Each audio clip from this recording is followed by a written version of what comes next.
we'll probably give it another couple of minutes to allow enough time for people to log in.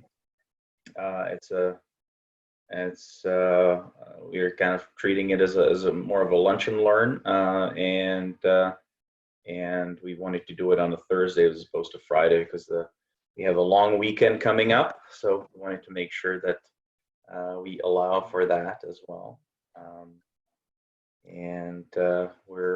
We're certainly excited to just launch this webinar series. We're hoping that this will be something, that will continue, and we'll talk to you about that in just a second. So, okay. So, Carl, do you want to start with Yes. your remarks, please? Yeah, thank you very much, Peter. Good afternoon, everyone, and welcome to another Strathallan webinar. By organizing this webinar, we are hoping to continue our dialogue with you, our tenants, addressing things that matter to you. We believe running a shopping center is a business partnership. It's a partnership with the tenant and the landlord, and now more than ever. In order for this partnership to work, we need to openly and frequently communicate. We need to offer each other value, and we need to care and respect each other's perspective. It is in this spirit that we have decided to offer periodic webinars where we will try to bring new information that can help you improve your businesses. These webinars will only be as good as the feedback we receive from you. So please connect with us through social media or via email through which we send you this invitation. And let us know what exact topics you would like to hear about in these webinar series. I hope that you and your families are safe in these challenging times. For all of you in the front lines, please accept our deep gratitude and appreciation. I will now turn the floor over to our panelists. Thank you. Hello, everyone. Good afternoon, and thank you for joining us on our webinar. Before I start, let me apologize in advance in case you hear some screaming in the background. My two kids are going stir crazy, and they just had a big fight before this call. So I tried to bribe them with cartoons and some food, but as I was leaving, I could tell that the truce is rather temporary and fragile. So my apologies in case you hear some sounds that are more from the animal world than the human world. Anyway, we're setting up this webinar to share with you some tips on how to retain your customers and increase sales in these challenging times. I'm not sure which province you're listening from and when exactly you will be listening to this, but a lot of the stores in the country are currently still closed or only open for curbside pickup, and this obviously impacts your sales. And so in the long, we're long-term optimistic, but we have to be prepared for a scenario of potential slow start. In other words, a scenario when your stores eventually do open, but people might be afraid to come out and shop the way they usually shop. The truth is, we're creatures of habit, and when people break their habit of shopping in your store, you're running a risk of potentially losing these customers. And you obviously don't want that to happen, and we at Strathallan have been thinking about ways to help our tenants prevent that from happening. So we actually think this could be a great opportunity for the proactive stores to gain additional market share. So to this end, we thought we would research what several creative retailers have been doing around the continent and share with you some of their strategies and campaigns for how to keep your customer base and actually grow it in this abnormal environment. This is absolutely not to say that we know your business, we respect you and what you have achieved, or we're not trying to say that somebody's running their business better than you. We're simply sharing these ideas with you to inspire you. I know it can be very tough and very pessimistic. So this is kind of a beacon of optimism, if you will. So please treat these ideas as interesting reference points and sources of inspiration rather than guidelines. Next slide, please. So the first strategy may seem rather trivial, but you would be shocked how many retailers underestimate it. The campaign is remind your clients that although your store is closed, you are open for business and you're thinking of their needs. This strategy is most suitable for service providers such as hair salons, nail salons, physiotherapists, anywhere where you have a Rolodex of clients. In this reconnecting, and they call it calling tree campaign, it is as simple as you taking one afternoon off and calling all your clients to check on them. And if there's a lot of customers to call, divvy up the work with your staff, or at least call your regulars. You can obviously use social media, texts, emails, but nothing replaces an actual phone call or even video call. You obviously don't want to be imposing, but a phone call, I think, is a safe bet. The main goal is to engage your customers. Ask them how they're coping. If you're a hair salon, ask them to send you a picture of their neglected hair. You can even tell them that you're setting up a competition for the most neglected hair. Kahal will probably win that, and the winner will get priority service at a discount. The goal is to re-engage, humanize the difficult situation we're in, empathize, and if appropriate, segue into booking appointments. Speaking of closed stores, please ensure your online info is accurate. When somebody searches your store, it should say, the store is closed if you're closed, or open if you're open, because nothing drives people more crazy than when they check online, it says you're open, and then they schlep all the way to your store, they show up at the door, and the door is closed. I'm sure that happened to you sometimes as a customer, and you probably still remember how you felt. So especially now that each trip out of the house feels like a North Pole expedition, please be considerate and have the accurate info online. Next slide, please. And another campaign we have seen as posting of how-to instructions. We have seen fitness facilities do that pretty well, recording short workout videos. Again, a simple touch point. If you're a gym, another thing you could do is send your clients skipping ropes or stretch bands or small weights, or even personalized card with a workout regimen for 1 week. You can send them a video link, something small that will show to your patrons that you remember them and you care. It's all about kind of continuing being present in customers' lives, because that way when we reemerge out of this, they're more likely to come back and kind of keep including you in their lives.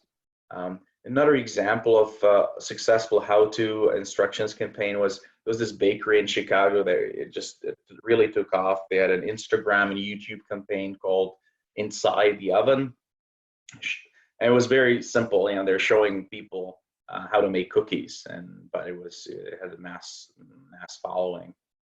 If you're a hair salon and you want to do the how-to campaign, what did we see? There are people posting videos teaching parents how to cut hair of their kids. Right? You probably want to promise also to fix it in case they mess up, but it was also a very creative and successful campaign that got people going.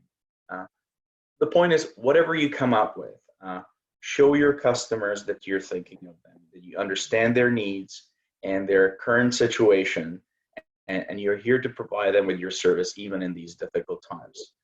Hopefully that will translate into you being able to start your bookings, which, by the way, should be very, very, very visible on your website. Okay.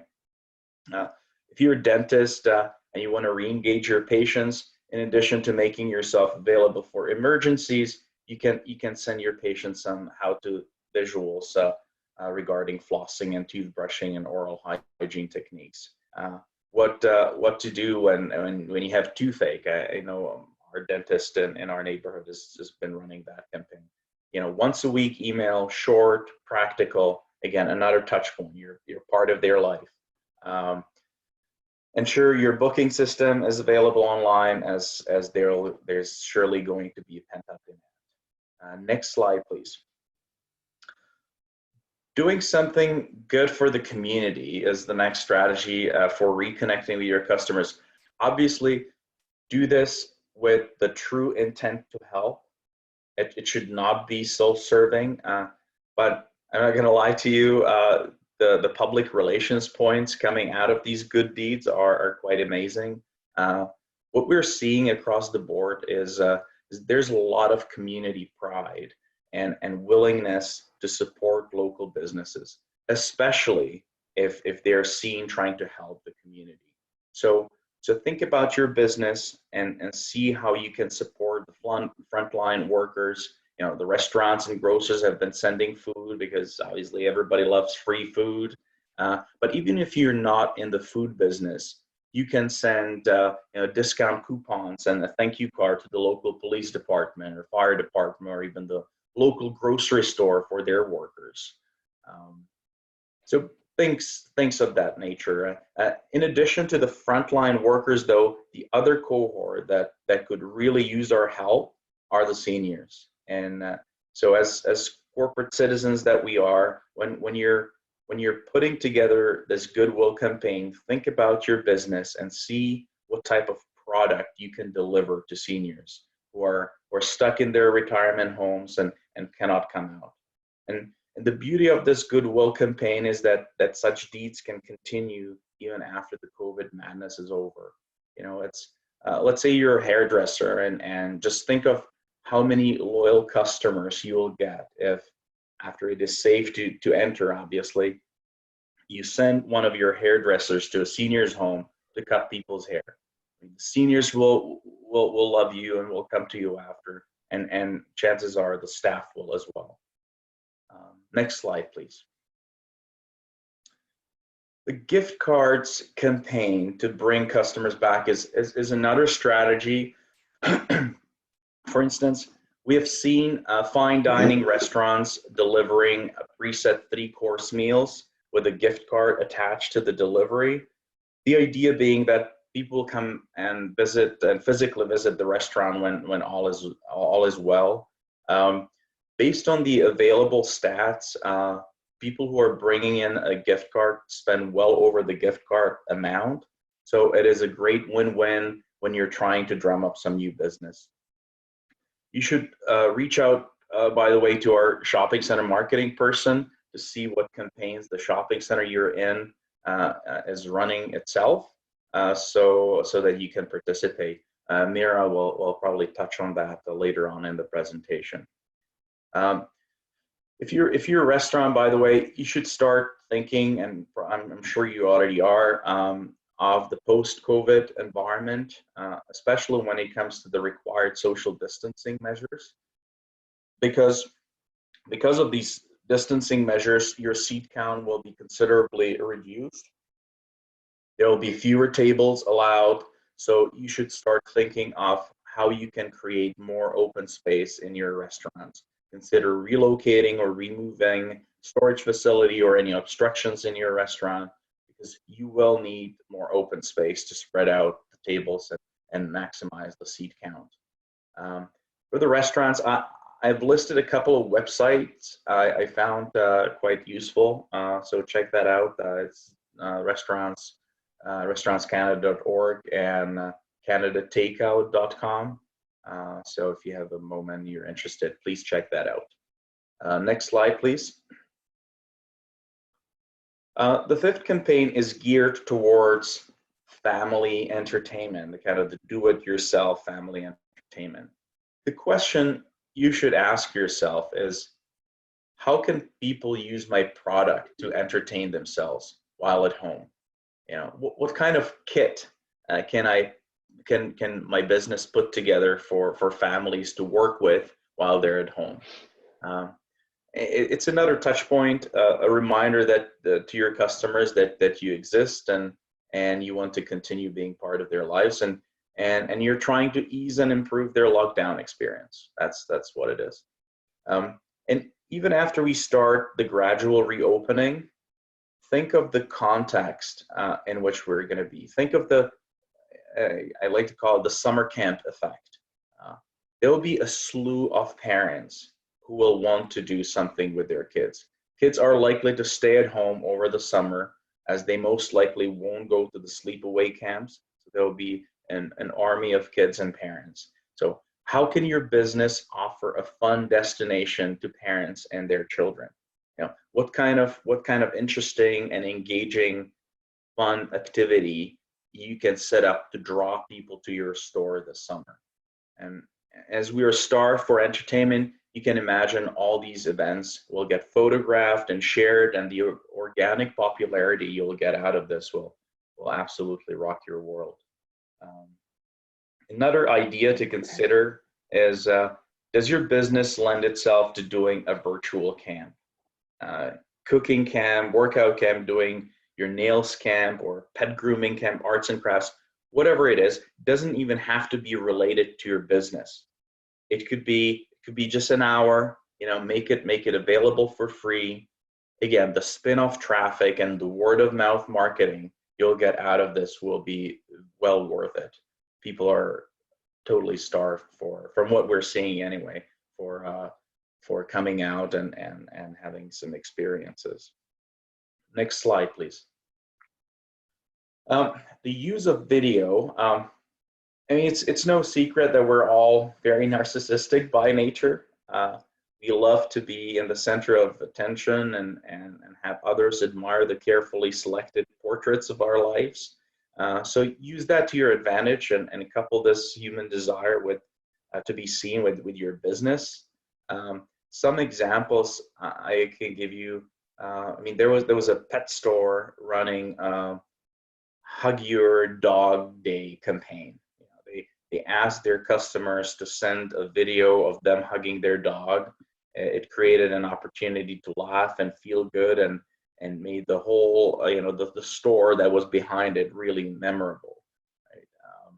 Another example was some flower stores have been pairing up with a company, I think it was called QR Code Press, to offer flower delivery with QR code linked to a video of the person sending the flowers. So when the person in isolation received the bouquet, they could see the person sending it along with the greeting that they attached. So, and again, another kind of interactive, personalized campaign. Next slide, please.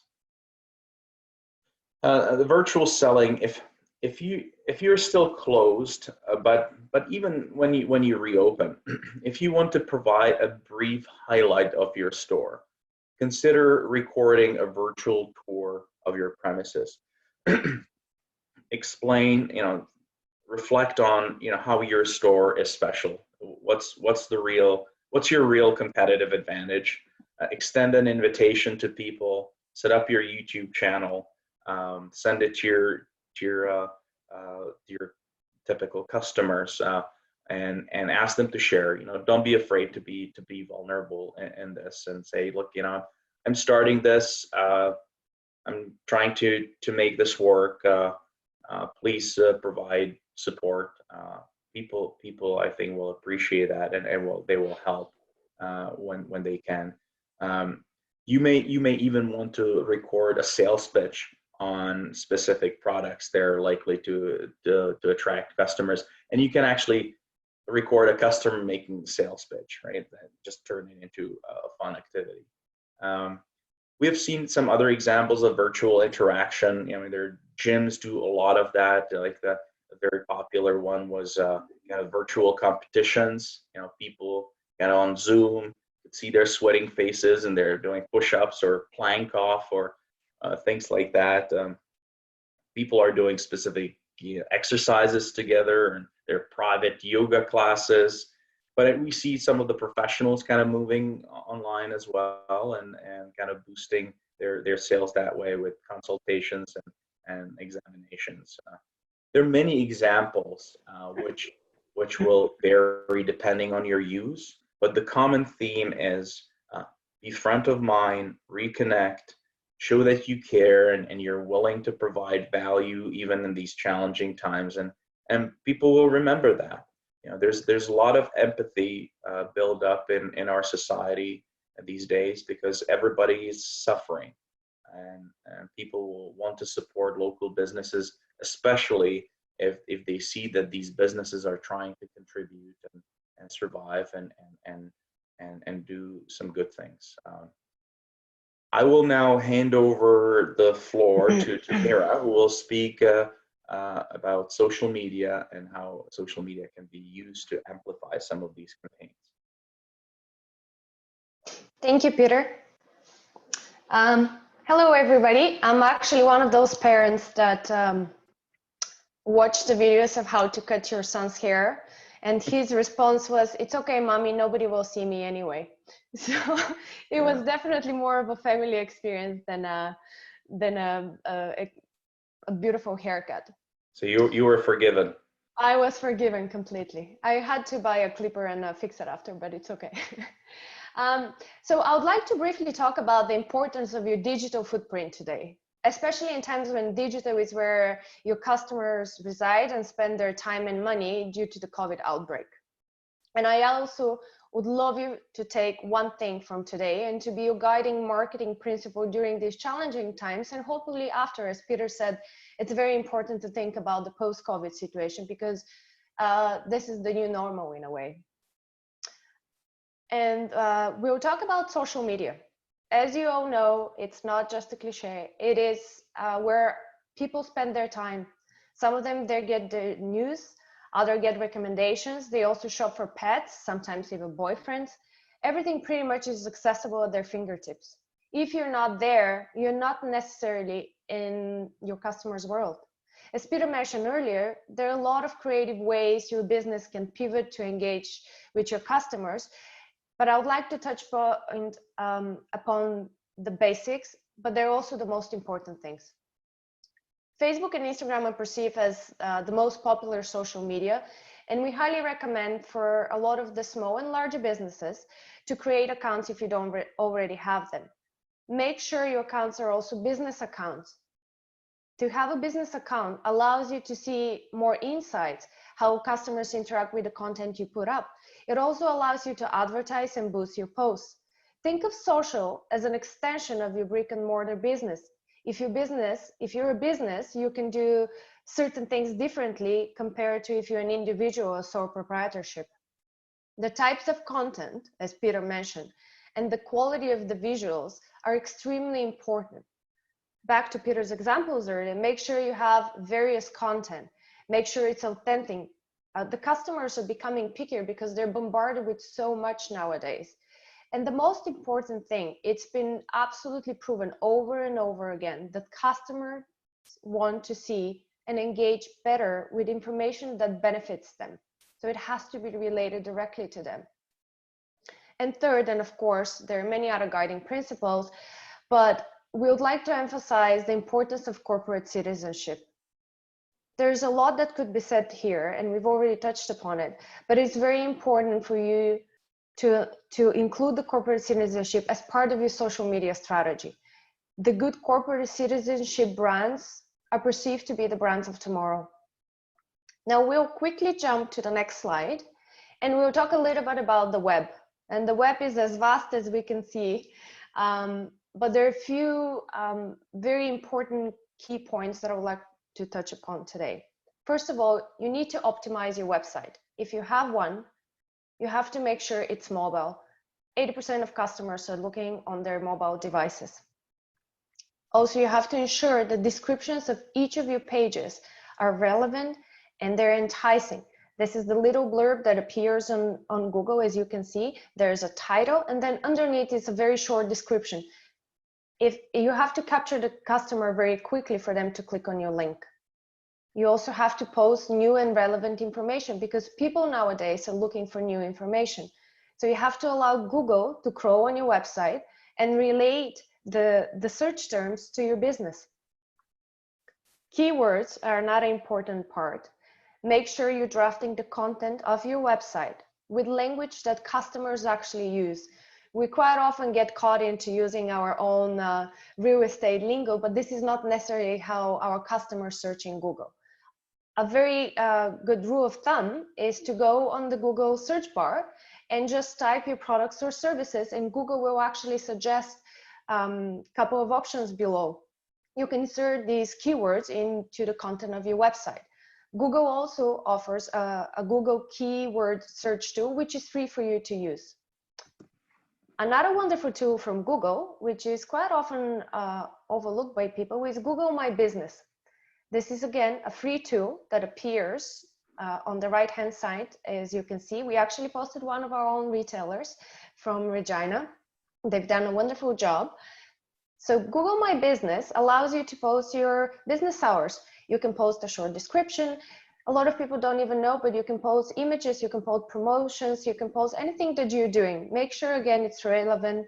As Peter mentioned, if you're closed, it has to say you closed. If you open and you have modified hours, please edit them on Google. And lastly, but very important, we'll go on the next slide. Utilize the support you already have available with StratAlan. So all of our websites that are currently developed for some of our properties offer an events and promotions section. This section, even if you don't have promotions or events happening at the moment, is a useful tool, because anything you're doing, you can send it to us, you can send us a high quality image and some content, and we will make sure to feature it on our website. It will also appear on our homepage. If you do not have, if your center doesn't have a website, again, reach out to us. We may have some creative ideas to assist you with. We also have a tenant portal. In case you don't have your password, again, please reach out to us and we'll resend it to you. And the portal actually allows you to post your own events and promotions. Again, we have to review and approve it, but it's a wonderful way for you to submit as many things as you want and even brainstorm with us. And lastly, but not least, our website actually offers a store page. So as you can see, every single store on our website has a dedicated store page. This is a wonderful opportunity for you to post anything, again, that you're doing, the way you're conducting business currently. Are you doing curbside pickup? Are you doing online sales? Are you out of stock of something that you know it's very popular with people? Just make sure you communicate with us relevant information. You know your business best and we're here to support you. Also, I highly recommend for you to piggyback on our social media initiatives, because we have access to a broader audience. So make sure, again, send us relevant content, high quality images, videos, anything you would like to share with the people in your community, and we will make sure to post it. And lastly, we have a dedicated marketing team that is brainstorming on a weekly basis. So we come up with a lot of initiatives that we are running nationally or locally. We love to partner with our retailers because we're part of the same family. We all have the same goal and we want you to succeed. So this is it for me. I hope you take something home today and you found it helpful. And we're actually going to open the floor for some questions. So Peter, if you want to go first. Yes, so there's some questions that we have received. Thank you very much for submitting these. So the first question that I have is, how do I ensure that customers feel safe when I reopen? So, and we're to make people feel safe, you probably need to over communicate cleanliness and safety measures. If there is interest, actually, we may ask our property management team to put together a webinar on reopening. But the high level points in my book would be post a list of your social distancing and cleanliness measures in the window, post it on your social media and website, and talk about it when customers come to your store, and make cleaning very visible. Having a presence of cleaning staff and fresh smell and having somebody constantly cleaning in front of the customers, show that you take it very seriously. and show your customers that you're going above and beyond the common sense requirements or even the municipal requirements.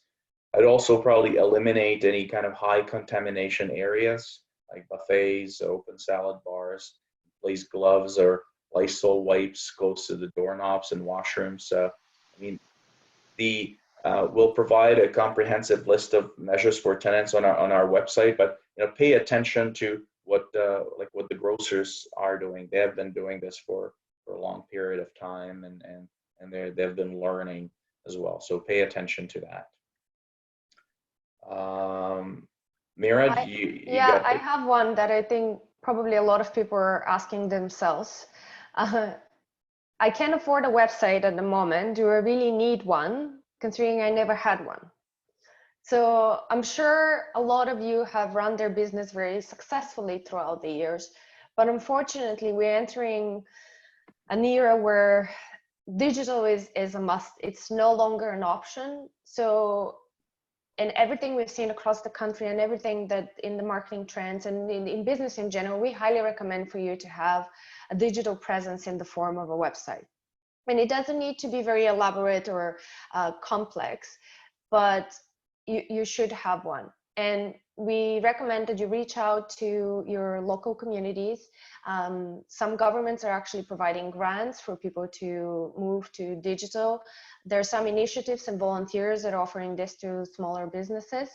And also, until we get a website, again, go back to Google My Business. It's a great way for you to have this digital footprint we were talking about earlier. Okay.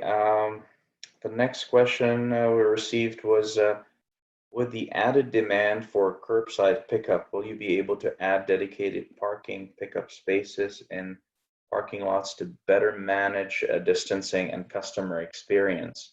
And then the second part of it is, and for those who have lineups, how will you provide effective line control? So the first question, we're currently working with our asset managers and property managers on identifying specific stalls to be designated as pickup stalls. So please reach out to your on-site PM. It will be coming out soon. In some shopping centers, we actually have it in place already. So it's we're acutely aware, and we want to work with our tenants as much as we can. Some municipalities may respond with some restrictions, but we want to make you succeed. We want to make you we want to help you generate sales and provide convenience for your customers. And as for the second question, and for those who have lineups, how will you provide effective line control? So for enclosed malls, there's an extensive program in place to manage the common areas, including the signage. The retailers will have to be responsible, however, to put their own measures in place in terms of managing the crowd. With that said, our company has developed a tenant sign package to assist with social distancing and line control. So please contact your respective property manager for more details. They'll help you. They'll share with you what we have learned and what we have put together, and will help you manage this situation. And again, as I said, pay attention to what the grocers have been doing, because and the drugstores, because they've had extensive experience with it. Mira, did you get yes, another one? I have one that I would love to share. Do I have to pay to post my promotions and store information on the mall's website?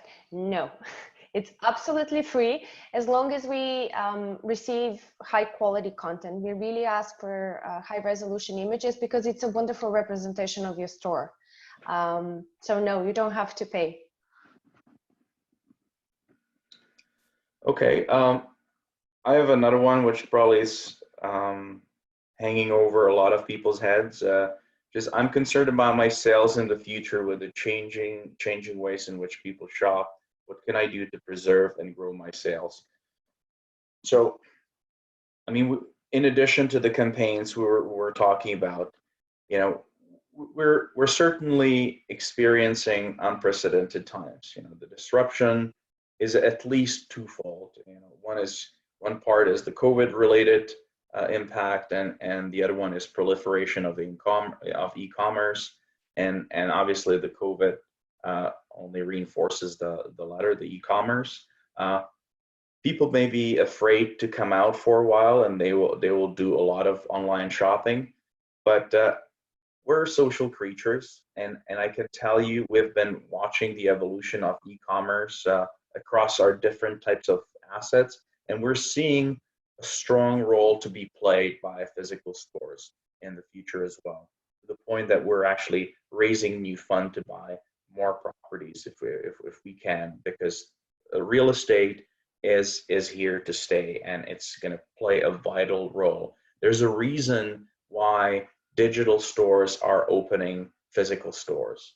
I'm hearing, sales of the e-commerce stores go up by 70% if they open a physical store. Obviously, it varies from use to use, but these are the stats that have been widely publicized.